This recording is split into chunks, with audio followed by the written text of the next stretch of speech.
Welcome everybody to another episode of Dailies. I haven't done one of these in a long time, and there's reasons for that. I had a vacation that came up, and I was gone for a whole week. I wanted to do some of these on the boat. I went on a cruise. Unfortunately, it didn't happen. And then I got sick. I had I don't know if it was bronchitis. I don't know if it was asthma. I don't know what the heck it was. I went to the doctors. They gave me a pump. They did some steroid treatment, which helped me out a lot. It opened up my lungs a lot better.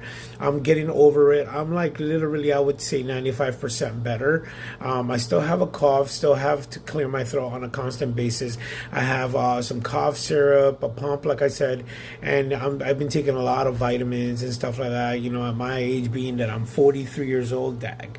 I would have never thought I would have been saying that ever in my life. But you have to start taking care of yourself, and things happened. And I got sick, and I feel a lot better.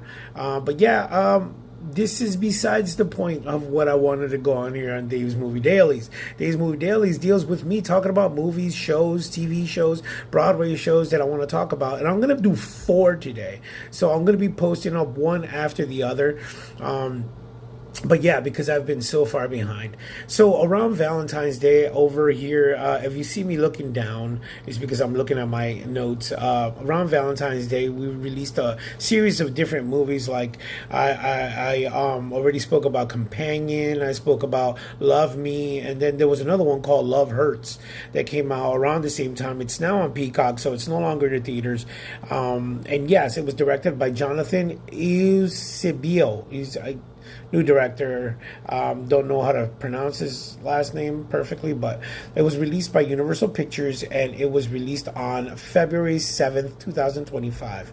It starred Ki Hugh Kwan, who just recently won an Academy Award for the movie Everything Everywhere All at Once, and he was in the 80s movies like The Goonies, Indiana Jones, a lot of like Steven Spielberg films. He also was in a movie called Encino Man along with Brendan Fraser. And it just so happens that they just recently both won an Academy Award and a bunch of awards for movies that they did. Like Brendan Fraser won for The Whale, and he won for Everything Everywhere All at Once. So if you saw that movie, it kind of made you like there's like a trend of movies that are coming out now. They're like the normal man superhero or the normal guy superhero. So or not superhero, but the normal guy hero. Like they had Nobody, the movie Nobody. They had Novocaine, and these guys are just like regular dudes who just happen to be put in these situations where they know martial arts and all this other stuff, and they end up fighting.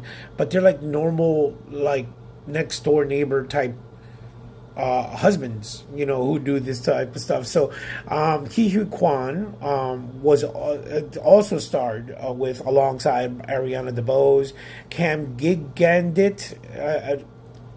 That's a mouthful. Cam Gigandit. He did a couple of movies like the Twilight series. He played one of the vampires. Sean Astin was also in there, and that's like Ki Hugh Kwan's alumni of the Goonies movies, and just a bunch of other actors were in it. But yeah, Ki Hugh Kwan stars as Marvin Gaye. Marvin Gaye. Ki is a successful real estate agent who is at the peak of his career, pretty much. He's a success. He's like, the movie starts off, he's like having a great day. Valentine's Day is coming up, and he's just a really, really good real estate agent. So Marvin has a former life where he was an assassin for the company, that's the name of the group, the company, and which is ran by his estranged brother Alvin. So he was pretty much an enforcer, an assassin for this organization called the Company, and it's run by his brother, but they're not really close. He betrayed the company in the past, and he practically went into hiding, building this life for himself. His brother finds him and is seeking to make him pay for his betrayal, to make amends for what he did. This was This film was classified a box office bomb. It had a budget of $18 million and it took in only $17.6 million. So it was a bomb. It's said to be plagued by commitment issues. It was meant to be a romantic action comedy following the success of your normal, like I said, normal person hero type films such as Everything Everywhere All at Once, Everything Everywhere All at Once, which won him an Oscar, and Nobody. This film didn't know what it wanted to be. Some compare it to putting too many ingredients into a Quentin Tarantino film. Fight sequences mixed in with humor, with a lot of all over. It was just all over. So that's the notes that I took down when I was doing my research. Sorry if you see me looking around, it's because I'm hearing noises. I'm here at work. That's what my research entailed when I looked it up. Now, my personal review. I love the movie. It was a fun movie. It wasn't. It's what it was meant to be. If you saw the trailer, it's just a normal run of the mill kind of guy trying to live his life. Aside from what he used to do, he's just happens to know martial arts, and they want him to pay for what he did, and he's trying to fight off his past while pushing forward with his future or with his everyday life. So he's trying to maintain his career as a real estate agent, and this is where the comedy comes in. He's trying to be who he's been all this time while fighting off his past and keeping his past behind him, if you understand what I mean. Like, he doesn't want people in his present day life to know what he was like in the past. So he's trying to keep it all silent, fight it off, while continuing to go forth with his everyday life.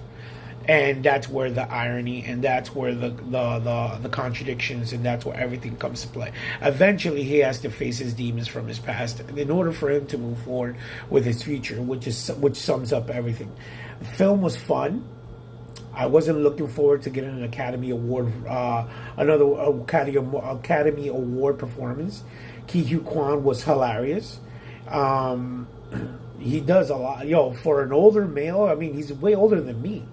And I'm 43, and this dude moves like he's been studying martial arts for years. I mean, the only other person that I could think that could move like that would be